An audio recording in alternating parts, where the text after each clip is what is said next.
Hi, welcome to my channel where we provide an alternative view to the common narrative. Today, I'm going to talk about South Africa supplying weapons to Russia. How ridiculous it sounds, but that's the accusation. So if you are interested, please continue watching.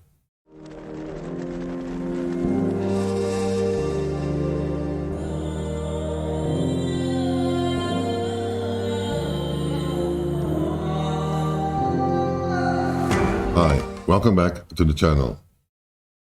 There has been now several, chaos in South Africa because apparently the South African government has supplied weapons to Russia, and that's a big no-no. And now we are sort of the mace-horned skunk of the world.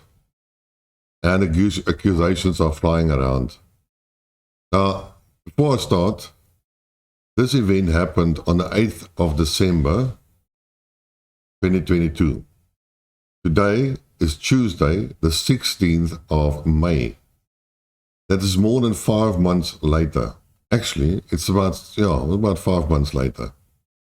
And nobody has made any investigative journalism or at least Googled something about South Africa's military industrial complex. In some basic research one should have done and found out that the whole idea is totally ridiculous. But as always, our white main opposition party, the Democratic Alliance, the DA, which seems to me consists out of a lot of idiots that are totally Russophobia and haven't got a clue or an inch of intelligence or due diligence or whatever you want to call it.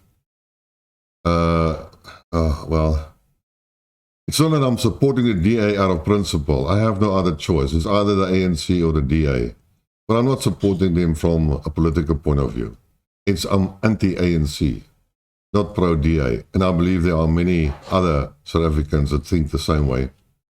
Well, this whole episode has exposed them as a couple of idiots. When the war started, the first thing in South Africa the DA did is display the Ukrainian flags on our parliament building. For what? I don't know. But it was the DA's city, and that's why they did it. They are still living in the Soviet Union and can't realize that Russia is Russia and not the Soviet Union anymore. And they still see the rooi gevaar, the red danger, as it was during the apartheid era. And then they went on this bandwagon. Then there came a report out that the Russian ship, the Lady R, was moored in Simonstown. Simonstown is our Navy base in Cape Town. And apparently during our load shedding, where everything was dark, that is now something sinister. But we have told many times about load shedding, and load shedding is load shedding. There's no electricity. So whether it's in the dark or the light, it has no actually meaning. But apparently 2 trucks went there and apparently offloaded some weapons onto the Russian Lady R. And this is now a big hoo-ha.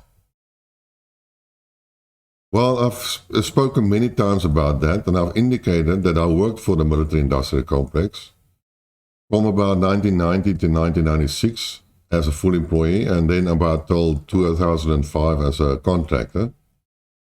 So I know more or less what goes on in the South African military industrial complex, which is just a company called Denel. Now, like everything else in South Africa, in 1994, everything was working, and South Africa was producing world quality weapon systems that exceeded even some of the technical specifications of the Americans as well as the Russians. Now, these are not open secrets. These are open information you can Google anywhere you want, and you can look at military magazines and so on. I'm not divulging any military secrets whatsoever. These are common knowledge if you want to look at it. Even Wikipedia has a certain... Now, we all know before 1996, the apartheid regime or government was mostly pro-Western. So what does that mean? An anti-Soviet Union. What does it mean in principle? It means that our standards are according to Western standards and not to Soviet-era standards. I'll give you a typical example. We have the 155 artillery round. Please note there's a 155. That's a NATO standard. The Russians have ammunition at 152 millimeters. Those are not compatible under no circumstances. And I've mentioned before, we had the best cannon in the world, the G5, which fired these rounds. And it's still the best artillery system in the world. Because why? I've mentioned previously that this holds the records for the artillery round, a 155, firing the longest distance. It has recently reached 80 kilometers, or just below 80 kilometers. There is no other artillery round that can travel that far. Now think about this. In 2017 to 2019, a NATO country gave a contract to the NEL, that is our military company, which is state-owned, and they produced a number of these rounds for a NATO country, and so they qualified as their product as a NATO-compliant artillery round. It's not a Soviet era qualified. So I don't understand where the connection comes with armament supplying to Russia. Those are not compatible systems. I worked for Somchem, and Somchem manufactures all missile propellants and missile motors, if you want to call it, solid propellant motors, as well as they produce the multiple rocket launch system, not the system, but the rockets itself. So that's a 127 millimeter. It's not compatible with any NATO or Russian multiple rocket launchers. It has its own unique system. In fact, it's one of the best systems in the world in terms of capability and so on. And we have produced those things for the South African Army. We have basically shoulder-launched rockets that are incompatible with Soviet era, even with Americans' versions, that has far exceeded the superior characteristics out of as Americans and the Russians. But that was in 1996. That has been long time destroyed. There is no such capability in South Africa anymore. And by the way, Somchem has been bought over by Rheinmetall, a German company. So how does a German company supply weapons to Russia? Then you must look for the culprit in Germany and not in South Africa. So there is no... Okay, even the ammunition. Now, we have the 5.56, I think that's millimeter around, for our R4, which is a domestic developed machine gun. And even that, I'm not sure if it's a sort of the same caliber as the AK-47, but it doesn't mean that they are compatible. And the whole military-industrial complex in South Africa has been destroyed systematically after 1996 by the incompetence and the corruption of the ANC. We cannot manufacture those weapon systems anymore. Of our tanks that we had, I don't believe a single tank runs anymore.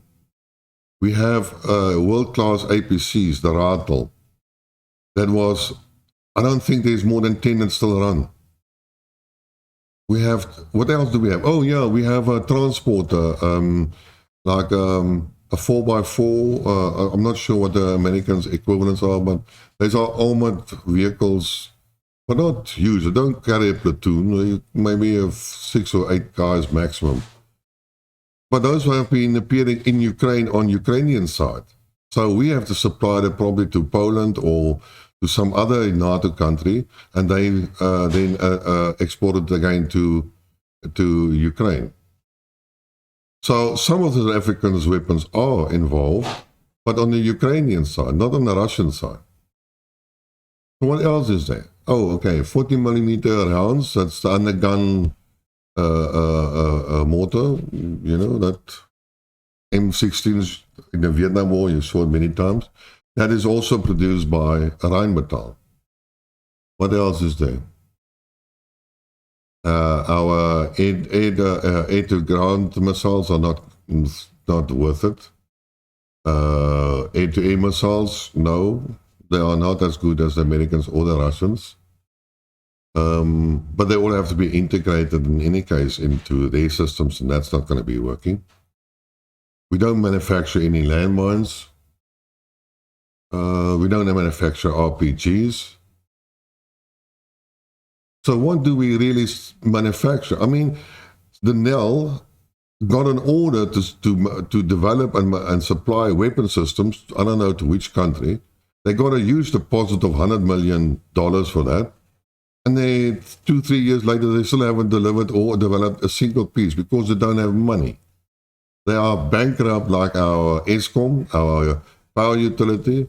They are as bankrupt as the flippin' airways, our national airways. They are as bankrupt as our train network. I mean, everything in South Africa is fucked.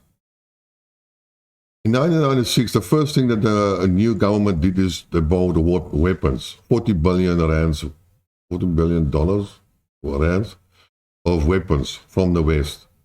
They bought Gripen fighters from Sweden. I think 1 or 2 flies. They bought training aircrafts. I don't think any one of those flies. They bought 3 submarines from Germany. None of them are working. I think they bought 3 or 4 frigates. None of them are working. Maybe 1. So how is it possible that if we cannot even maintain our own military weapon systems, that we can export or sell Russia any type of weapons?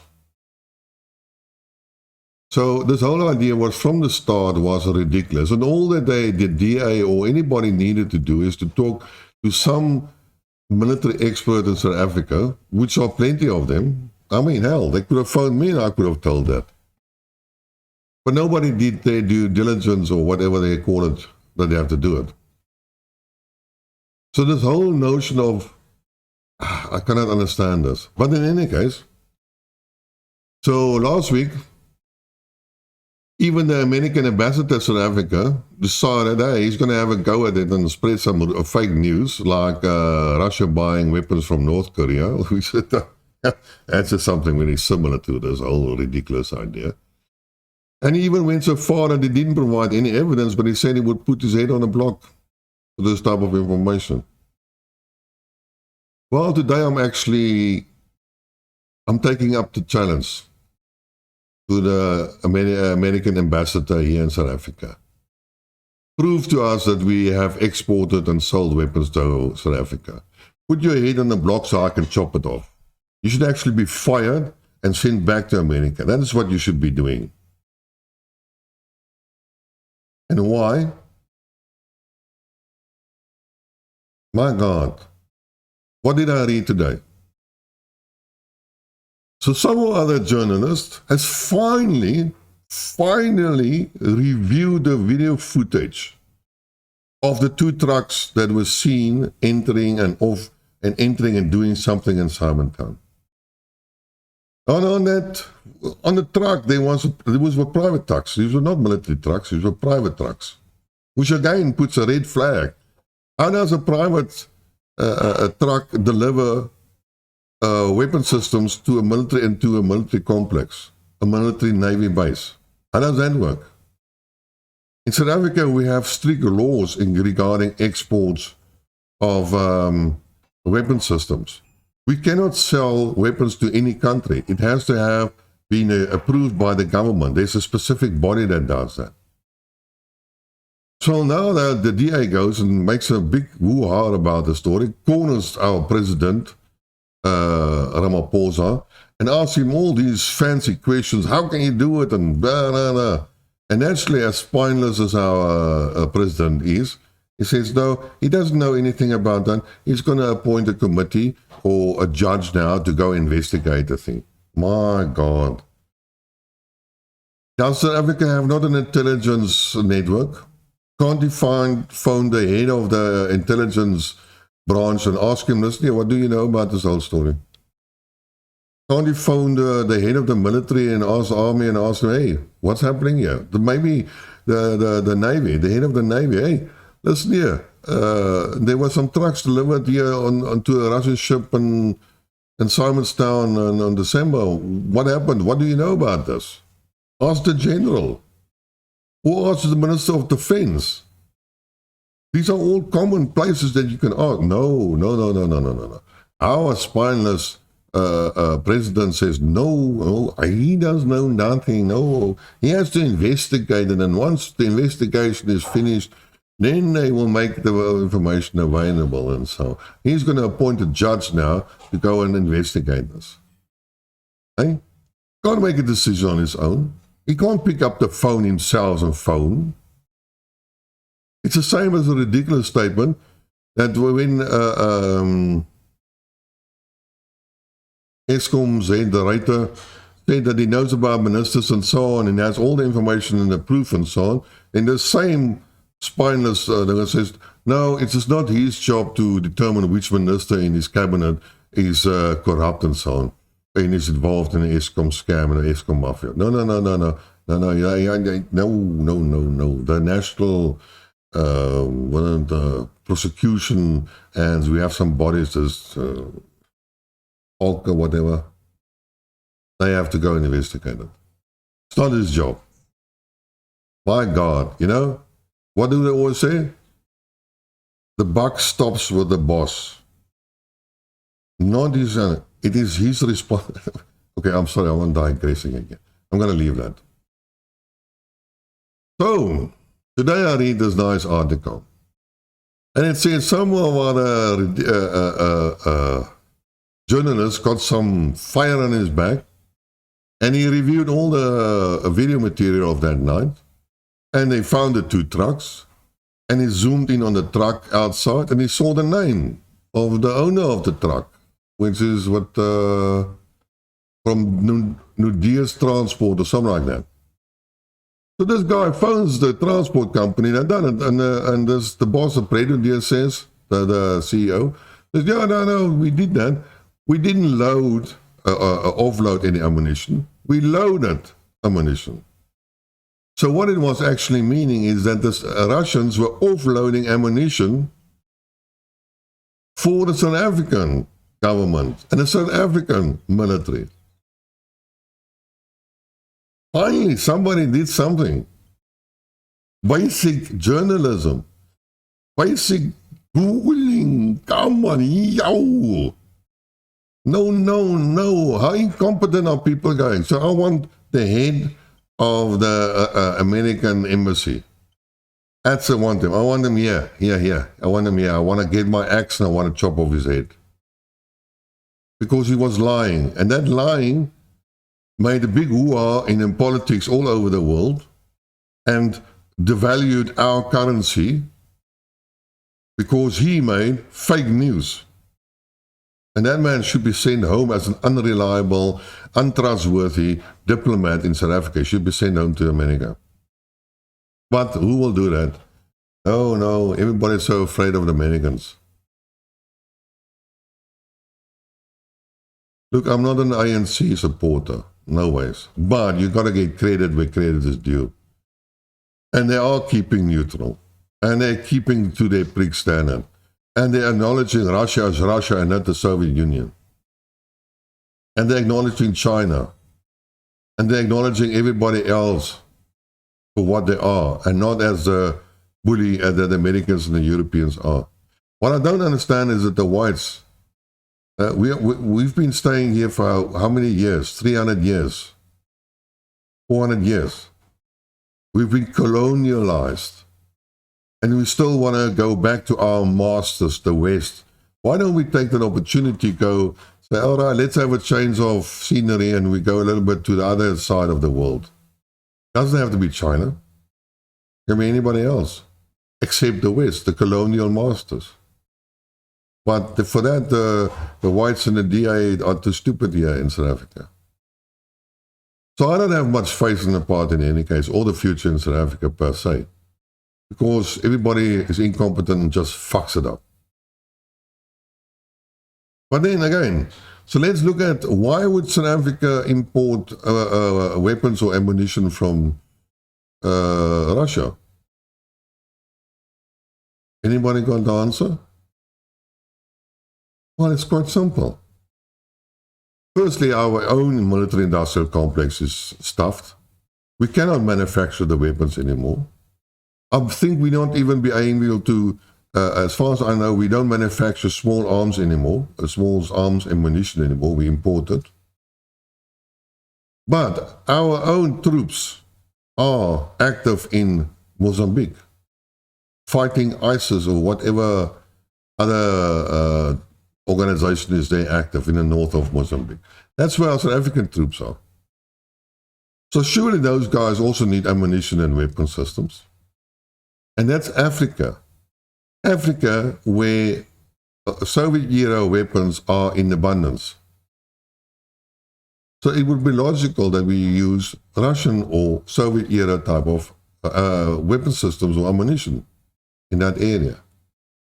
Since our own, we don't have anymore. And I'm sure that America and the Western nations are not going to supply us with any ammunition for our own weapons. No. That they're not going to do. So the logical option is imported from Russia. For Soviet-era weapon systems in Mozambique for our own troops. Now, any journalist should have done some homework. I mean, I didn't go and research this stuff. I know this stuff. Any guy that's a little bit wakey knows all this stuff. So why is it though difficult to write a proper article, and why is it difficult for the DA to do a little bit of research, and why is it so difficult for our spineless president to flip and pick up the phone and resolve the issue? No, it has to first have another black mark against South African's name, and our currency again has to be punished. Seems to me this president has no sense for responsibilities. Nothing.